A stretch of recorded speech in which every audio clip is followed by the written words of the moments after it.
Baik, Assalamualaikum warahmatullahi wabarakatuh. Selamat malam semua.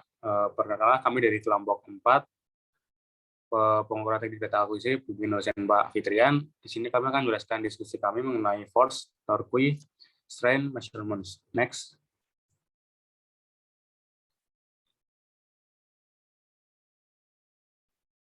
Mengenai anggota kelompok, kami beranggotakan 5 orang. Yang pertama ada Muhammad Amar Jaya dengan NIM 82, ada Muhammad Haidar Al-Fatah dengan NIM 84, ada yang ketiga ada saya sendiri, Muhammad Sidiar Wijaya dengan NIM 91, yang keempat ada Muhammad Salman Al-Fadisi dengan NIM 95, yang terakhir ada Naufal Sadiq Maulana dengan NIM 105.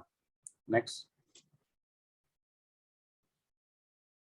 Untuk daftar konten di presentasi kayak ini, kami ada 11 komponen. Yang pertama ada introduction, yang kedua ada mass balance measurement, yang ketiga adalah elastic elements for force measurement, yang keempat ada torque measurements, yang kelima ada stress and strain, 6 ada strain measurement, yang ketujuh ada electrical resistance strain gauge, 8 ada measurement of resistance strain, 9 ada temperature compensation, 10 ada strain gauge rosettes, dan yang terakhir dan yang ke-11 ada the unbounded resistance strain.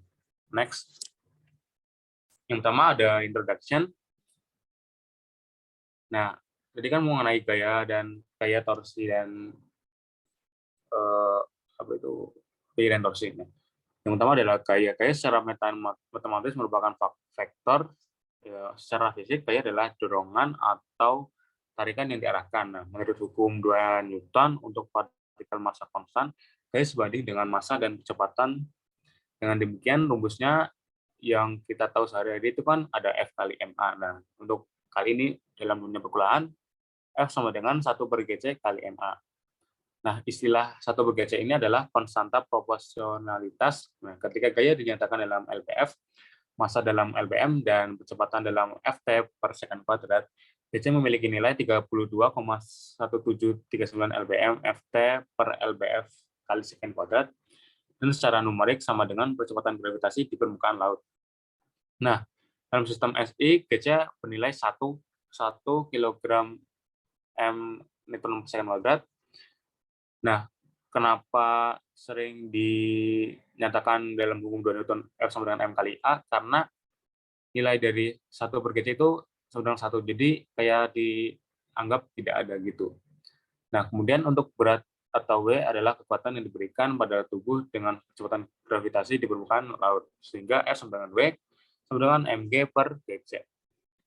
Next. Nah, kemudian membahas mengenai torsi. Torsi merupakan vektor momen yang dibentuk dari perkalian vektor gaya dan jari-jari. Nah, pada gambar 10.1, torsi diberi kekuatan F pada titik 0.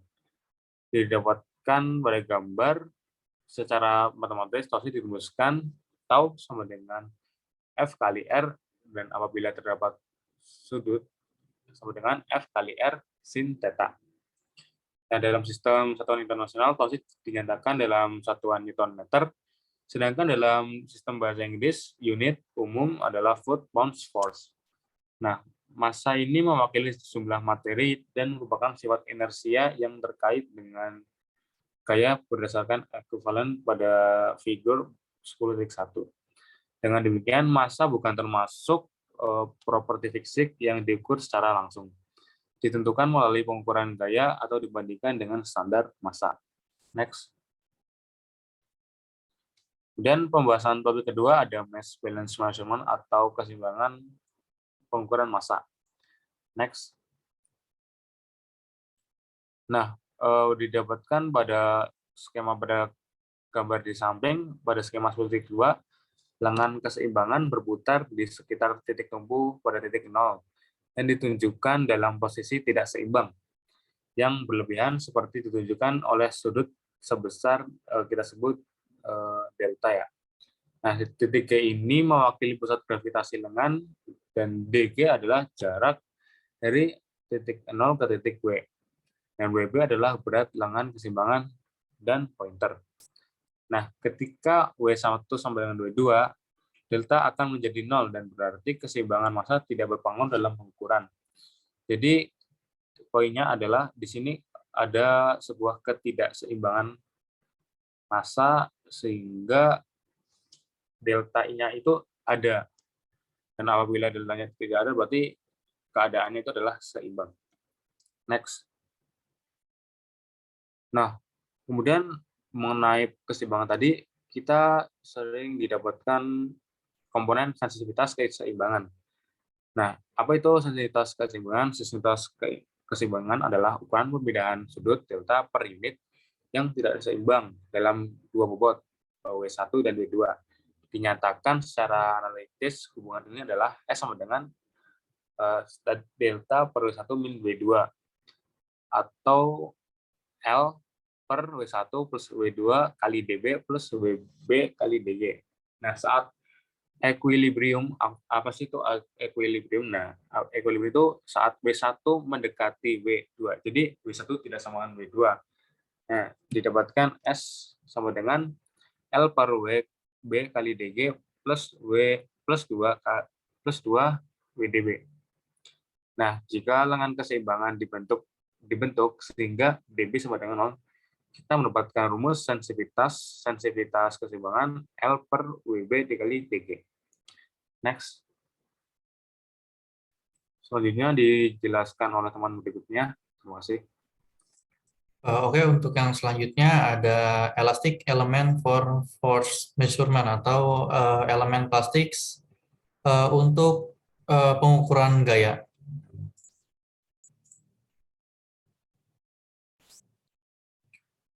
Secara definisi itu, elastic element biasanya dipakai untuk memberikan suatu indikasi pada besarnya sebuah gaya yang diterapkan melalui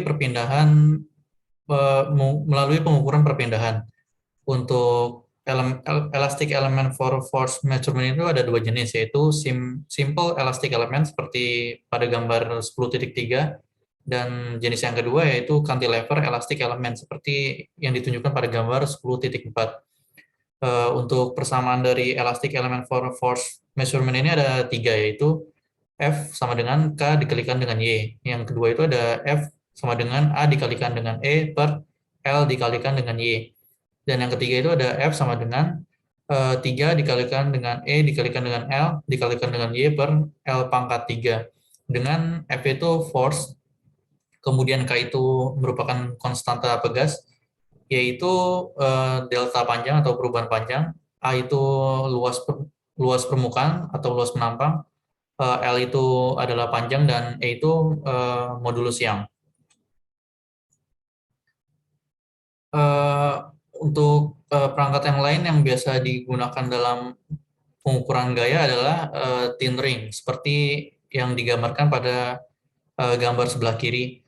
Pada gambar sebelah kiri ini diketahui terdapat I, yaitu momen inersia. Momen inersia sendiri adalah momen di mana balok pada sumbu sentroidal dalam arah menuju defleksi.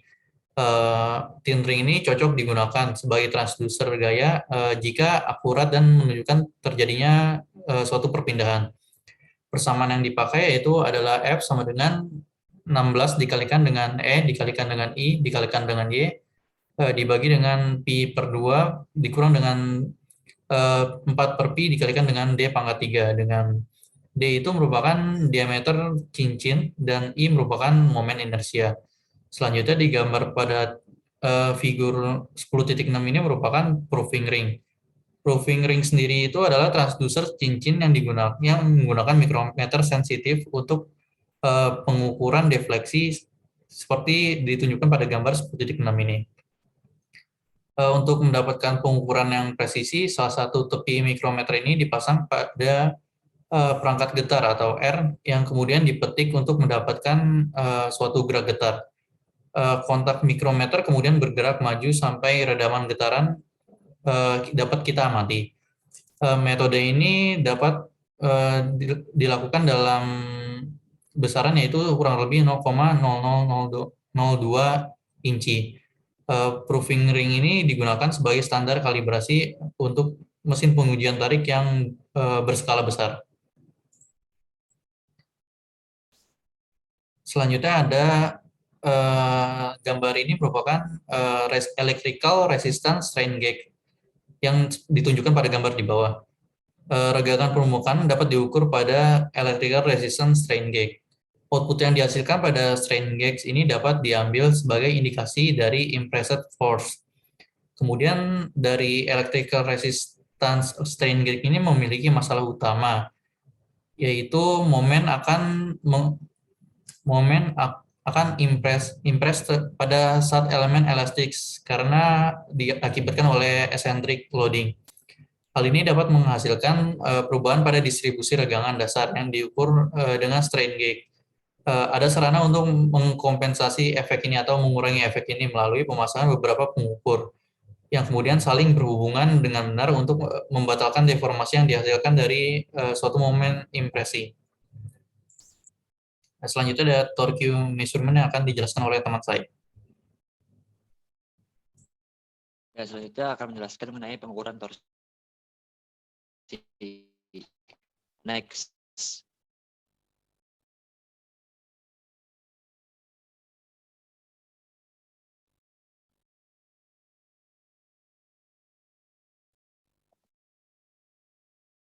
Ya, selanjutnya torsi atau momen dapat diukur dengan mengamati deformasi sudut dari sebuah batang atau silinder berongga yang dapat ditunjukkan pada gambar di bawah ini, di mana terdapat sebuah silinder yang berongga dengan momen pada ujung batang, kemudian ada strain gauge-nya dengan sudut strain di sudut deformasinya sebesar 45 derajat.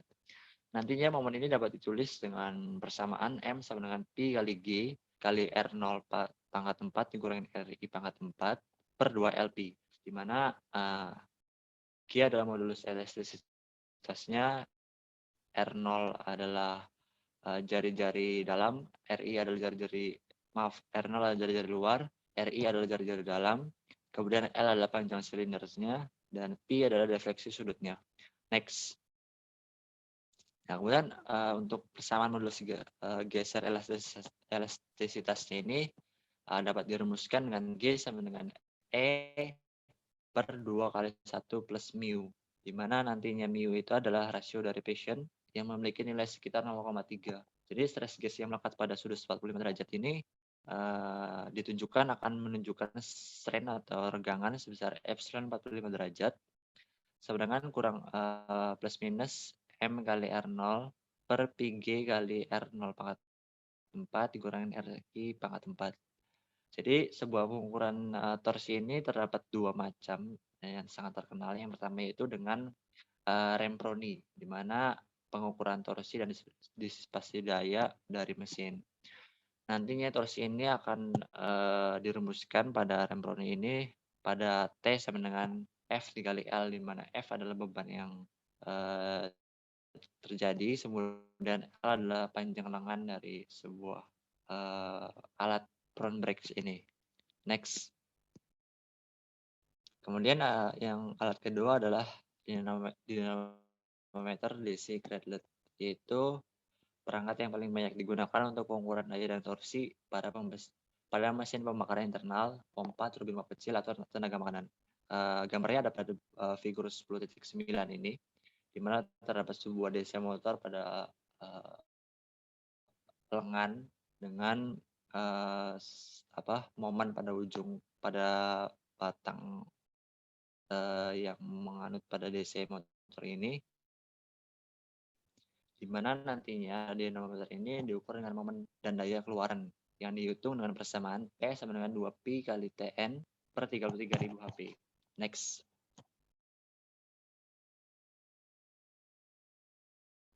Kemudian ada measurement of angular velocity, yaitu pengukuran kecepatan sudut, di mana alat ukur kecepatan sudut ini salah satunya adalah bentuk taktometer, di mana menggunakan generator pengukur permanen DC untuk menghasilkan tegangan yang sebanding dengan putaran kecepatannya, di mana pengukuran tegangan keluaran kemudian berfungsi untuk menunjukkan kecepatan sudut dari sudut.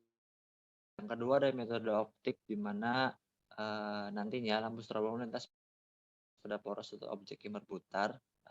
Tanda pada poros ini atau objek itu sendiri terdapat baling-baling yang akan muncul stasioner ketika frekuensi strobo bertepatan dengan kecepatan rotasi atau frekuensinya. Nantinya pembacaan frekuensi strobo ini menentukan kecepatan dari sebuah sudut. Next.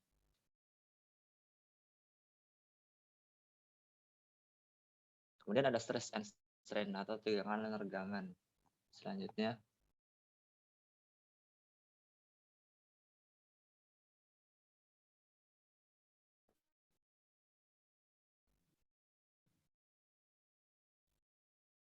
jadi analis tegangan melibatkan penentuan distribusi tegangan dalam bahan berbagai bentuk dan di bawah kondisi pembangunan yang berbeda-beda. Jadi analis tegangan eksperimental ini dilakukan dengan mengukur deformasi potongan di bawah beban dan menyimpulkan dari pengukuran ini sebuah tegangan lokal yang berlaku. Gambar di bawah ini merupakan simbol bar axial strain di mana sebuah batang dengan pembebanan aksial dengan panjang L dengan diameter D dan sebesar tegangan aksial T. Nantinya epsilon ini dapat dicari dengan T per A dikalikan dengan E atau modulus elastisitasnya. Next.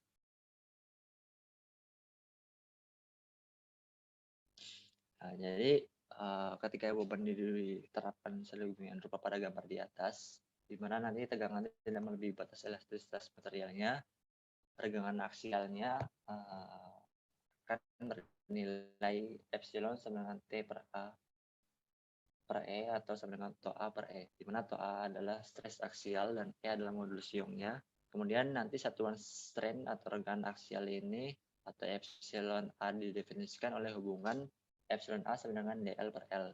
Nantinya rasio satuan strain dalam arah melintang ke strain unit ini didefinisikan sebagai rasio Paschen, di mana harus ditentukan secara eksperimental untuk berbagai bahan dengan nilai mu sama dengan min epsilon T per epsilon A sama dengan min DD per D per DL per L. Mana nanti sebuah value khas untuk rasio Paschen itu untuk banyak bahan adalah 0,3. Dimana jika bahan dalam keadaan plastik, volume tersebut tetap konstan dengan perubahan ketegangannya. Next. Nah, selanjutnya akan dijelaskan oleh teman saya. Baiklah, selanjutnya kita akan membahas mengenai strain measurement atau pengukuran dari suatu regangan. Oke, next. Nah, jadi di sini terdapat beberapa poin-poin dasar yang perlu kita perhatikan dalam proses pengukuran regangan. Nah, yang pertama itu kita melihat dulu terlebih dahulu definisi dari regangan ya. Mengutip dari Merriam-Webster, jadi regangan itu merupakan perubahan bentuk atau ukuran dari suatu benda akibat pengaruh gaya luar. Jadi proses terjadinya regangan itu dapat terjadi karena adanya gaya yang bekerja pada suatu benda.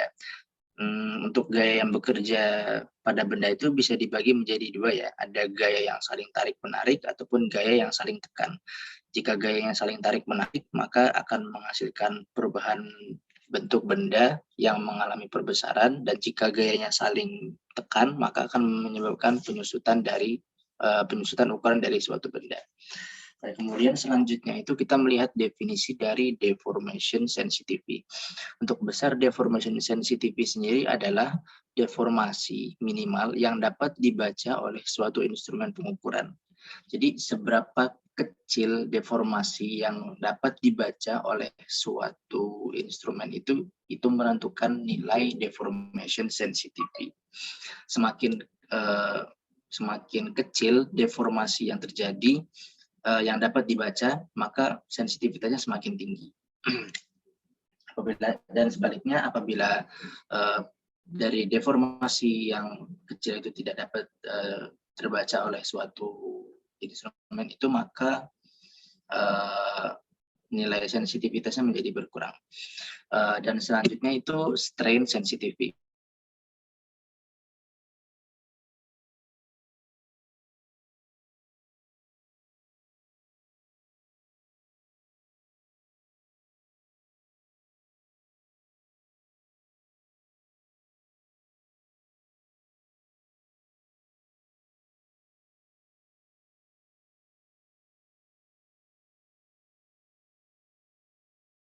Seperti unit panjang dan yang lainnya. Dan ini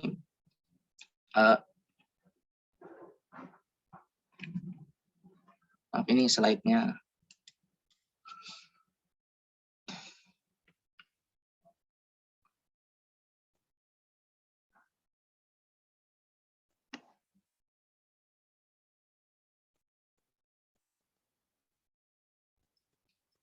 Oke, saya lanjutkan. Untuk selanjutnya ini diberikan sebuah gambaran kecil yang dapat mencakup konsep dasar dari pengukuran suatu regangan. Jadi pada gambar ini seperti yang tadi sudah saya jelaskan ya, jadi ada dua jenis gaya yang dapat bekerja pada benda, ada gaya tarik dan gaya tekan. Dan karena gaya-gaya tersebut maka akan menyebabkan yang namanya deformasi ataupun perubahan bentuk. Nah, jadi pengukuran dari regangan itu kita berfokus pada perubahan bentuk dari suatu material ya yang berubah karena pengaruh suatu gaya. Bisa dilihat di sini ya, di situ diberikan suatu strain gauge atau instrumen pengukurannya itu diletakkan pada suatu material yang mengalami regangan sehingga nanti dapat terbaca nilai dapat terbaca bagaimana hasil pengukuran dari regangan tersebut. Oke, next. Oke, selanjutnya itu pada bagian 7 ini kita membahas mengenai electrical resistance strain gauge. Oke, next. Electrical strain gauge measurement ini electrical resistance strain gauge ini kita menggunakan konsep dasar dari kombinasi proses terjadinya deformasi fisik pada suatu material dan juga kita memanfaatkan fenomena kelistrikan. Jadi di sini sebagai alat bantu ukurnya itu kita menggunakan media alir suatu aliran listrik ya. Nah, jadi seperti yang kita ketahui, jadi pada sifat suatu material itu kan mampu menghantarkan suatu aliran listrik dengan ketentuan tertentu pada material tersebut. Nah, pada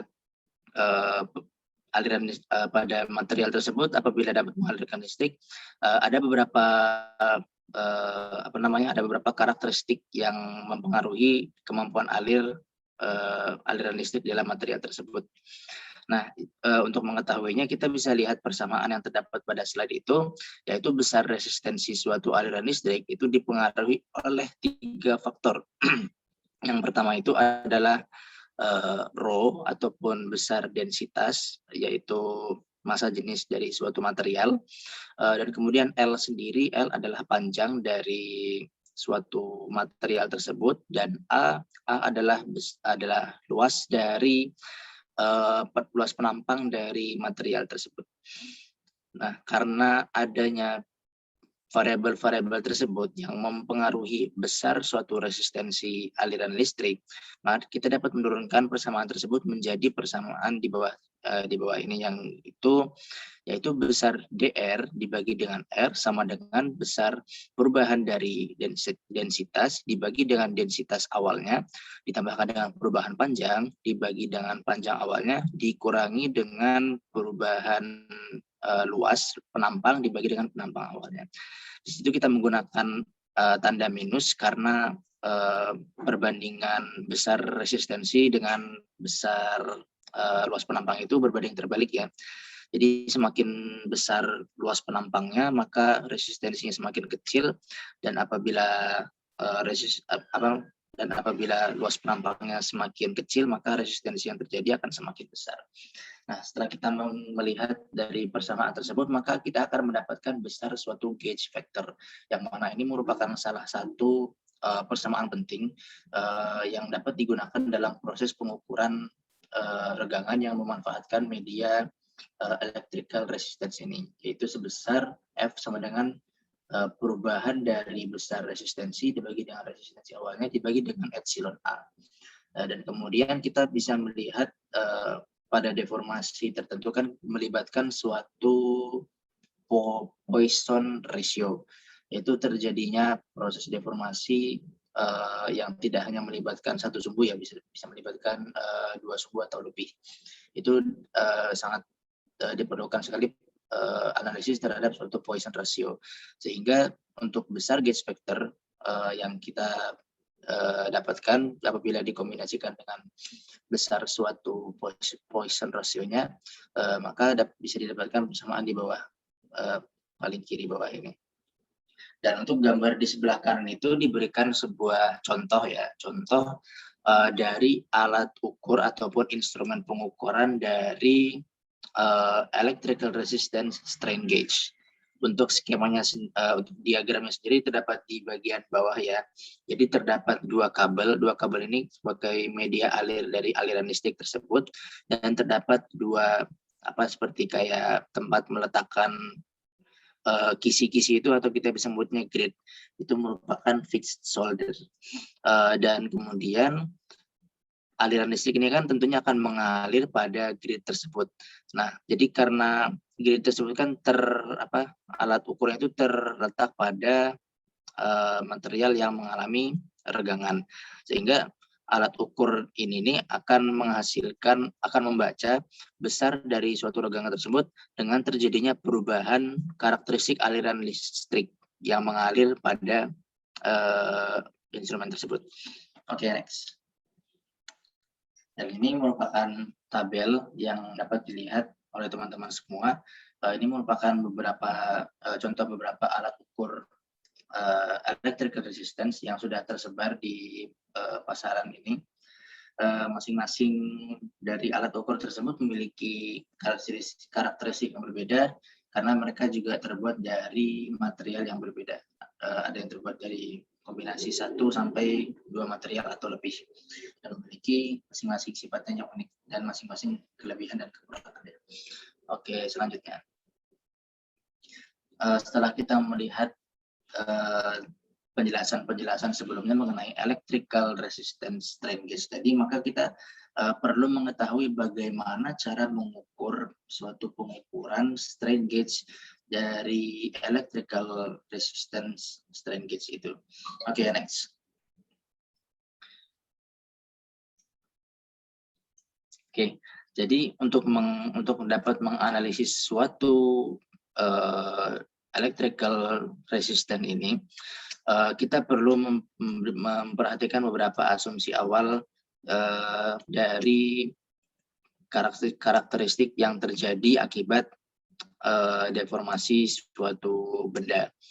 Nah, jadi di sini untuk besar E itu adalah besar suatu tegangan yang muncul pada instrumen pengukuran. Kita bisa menganggap untuk nilai ED itu kita bisa anggap nilainya 0, yaitu dalam kondisi seimbang, sehingga kita bisa mendapatkan besar persamaannya pada persamaan seperti di bagian paling atas ini, di mana R1 dibagi dengan R1 ditambah R4 dikurangi dengan R2 dibagi dengan R2 ditambah R3. Untuk besar R1, nilai R ini masing-masing ini adalah menunjukkan kondisi besar resistensi yang terjadi pada kondisi pada benda tersebut tidak diberikan suatu muatan atau tidak diberikan suatu beban, sehingga kondisinya normal. Itu kan terjadi suatu resistensi, dan untuk R2 dan selanjutnya itu adalah terjadinya perubahan resistensi akibat pemberian gaya pada suatu material tersebut. Jadi dapat kita lihat pada persamaan di bawah ini, di mana perubahan dari ED sendiri dapat dipengaruhi oleh besar R1 ditambah dengan perubahan dari R1 dibagi dengan R1 ditambah dengan perubahan R1-nya ditambah dengan R4, kemudian dibagi dengan R2 dibagi dengan R2 ditambahkan dengan R3. Oke, next. Nah, penjelasan selanjutnya akan dijelaskan oleh teman saya. Baiklah, yang selanjutnya itu materi ke-9 tentang temperature compensation.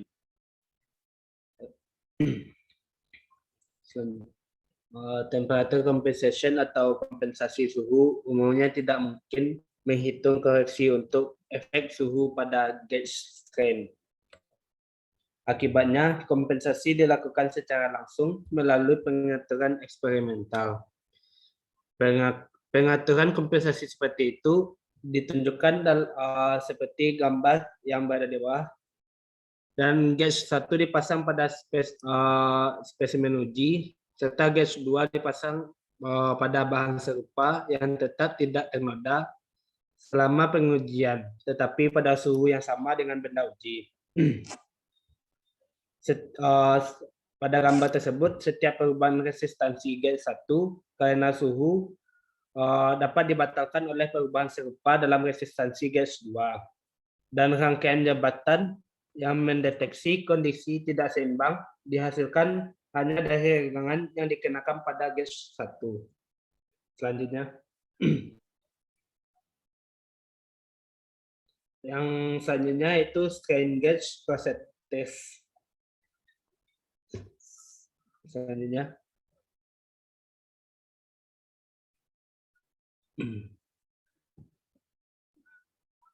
Pemasangan strain gauge pada spesimen bar adalah aplikasi yang berguna dari gauge, tetapi aplikasi tersebut cukup terbatas. Strain yang diukur dalam situasi seperti itu adalah strain utama, karena dapat diasumsikan bahwa bar beroperasi hanya di bawah beban tarik. Sekarang dengan mempertimbangkan metode yang dapat digunakan untuk menghitung tekanan dan strain utama dalam bahan dari 3 pengukuran strain gauge. Pengaturan untuk strain gauge dalam aplikasi tersebut dapat disebut dengan rosette. Di sini kita mempertimbangkan rosette persegi panjang yang ditunjukkan dalam gambar 10-13. 3 gauge strain berorientasi seperti yang ditunjukkan, dan 3 strain yang diukur oleh gauge ini adalah epsilon 1, epsilon 2, dan epsilon 3. Strain utama untuk situasi ini dapat dicari dengan menggunakan epsilon max, epsilon min dapat dicari dengan epsilon 1 tambah epsilon 3 dibagi 2 plus minus 1 per akar 2 dikali dengan epsilon 1 kurang epsilon 2 dikuadratkan ditambah epsilon 2 dikurang epsilon 3 dikuadratkan lalu dipangkatkan dengan setengah. Untuk tekanan utama sendiri dapat dicari menggunakan E dikali epsilon 1 ditambah epsilon 2 per 2 1 dikali mu plus minus E dibagi akar 2 dikali 1 tambah mu dan dikali dengan epsilon 1 kurang epsilon 2 dikuadratkan tambah epsilon 2 kurang epsilon 3 dikuadratkan lalu dipangkatkan dengan setengah. Selanjutnya.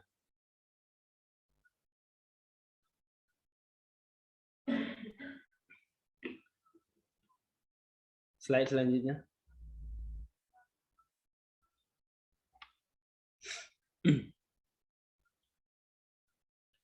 Untuk stres geser maksimum atau tegangan geser maksimum ditunjukkan oleh tau max dan dihitung dari tau max sama dengan E per akar 2 dikali 1 plus mu dikali dengan E1 kurang E2 dikuadratkan plus E2 epsilon 2 kurang epsilon 3 dikuadratkan dan dipangkatkan setengah. Untuk sumbu stres utama terletak dengan pada sudut theta menurut rumus tan 2 theta sama dengan 2 dikali 2 epsilon 2 dikurang epsilon 1 kurang epsilon 3 plus epsilon 1 kurang epsilon 3. Ini adalah suhu di mana stres maksimum atau tegangan maksimum terjadi.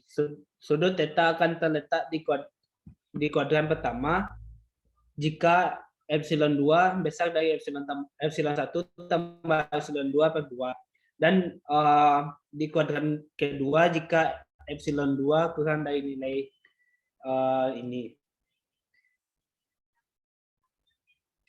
Selanjutnya.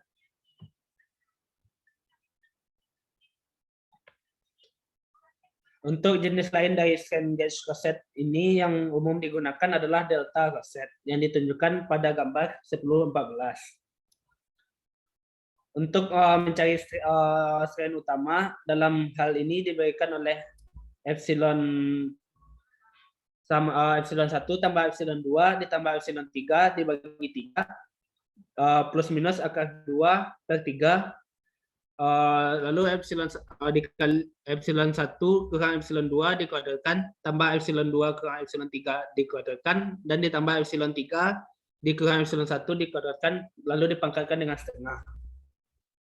Untuk tekanan utama pada koset ini adalah E dikali epsilon 1 ditambah epsilon 2 ditambah epsilon 3 per 3 dikali 1 kurang mu dan plus minus akar 2 dikali E per 3 kali 1 plus mu.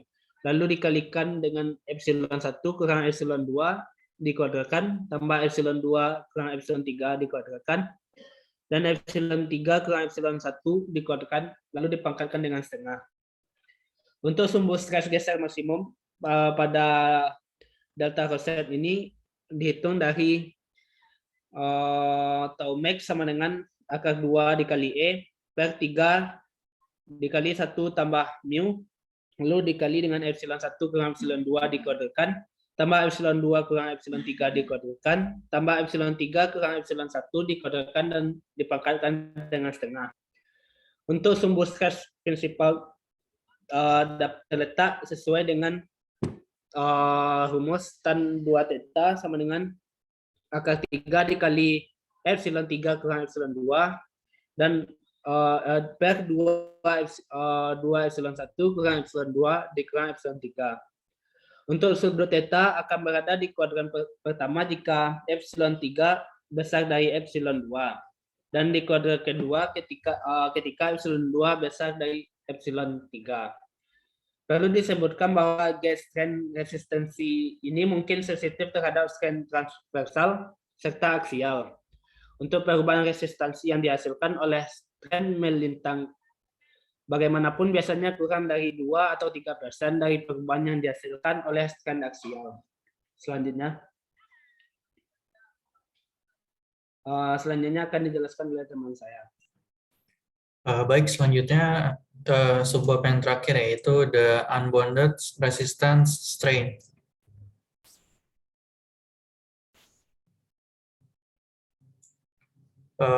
Ini merupakan pada gambar 10.15 itu skema dari unbounded resistance strain gauge.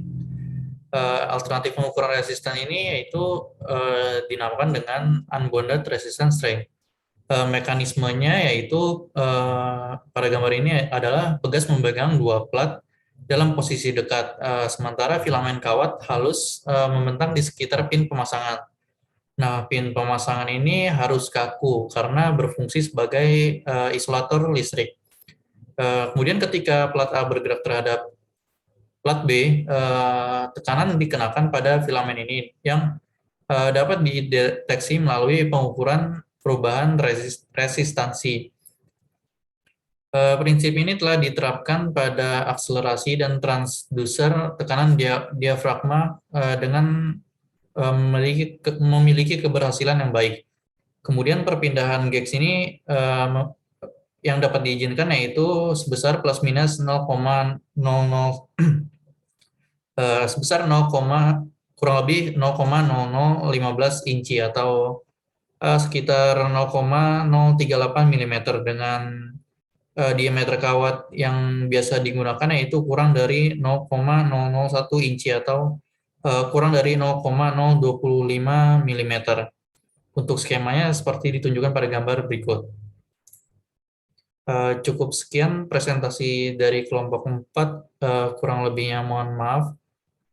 Wassalamualaikum warahmatullahi wabarakatuh dan selamat malam.